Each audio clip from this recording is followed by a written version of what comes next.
West Virginia is known for having some of the best ski resorts, but most riders in the Mid-Atlantic region will list off Snowshoe, Canaan Valley, and Timberline and completely miss out on Winterplace. So I went to check out Winterplace Ski Resort to help you decide if it's worth a visit or not. I grade each ski resort on 5 different categories that can be applied to any mountain, then add them all up at the end for a total score out of 100. First category is terrain variation. There's 12 greens, 11 blues, 4 blacks, and 1 park trail.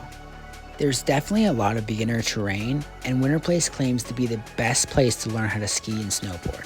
So I got Ariel a lesson to test out that theory, and she improved so much on her turning ability.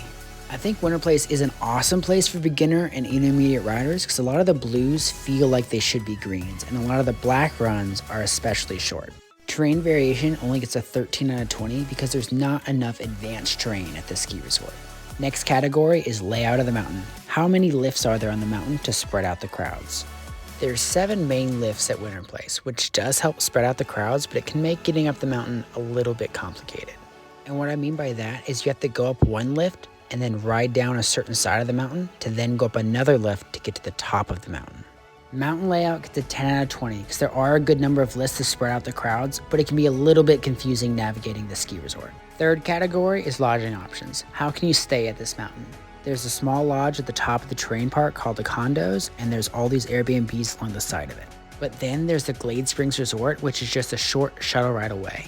This resort has all the amenities you could ask for, with a hot tub, a heated pool, laser tag, a full basketball court, an inside bowling alley, an escape room, a free movie theater, and a free shuttle back to Winterplace. Lodging options gets a 17 out of 20 because although I loved that resort, it was a shuttle ride away from the slopes. Fourth category, lift ticket prices. How much is it going to cost you and your family to come skiing and snowboarding? A single day adult lift ticket is only $55 on a weekday and $75 on a busy Saturday. This is crazy cheap, even considering the amount of runs they have.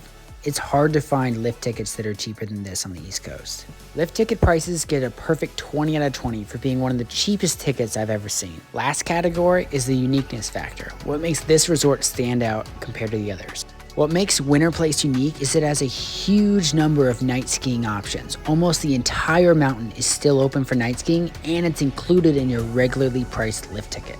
Although other ski resorts do offer night skiing, you either have to buy a separate ticket for night skiing or they only have a limited number of runs that are even open.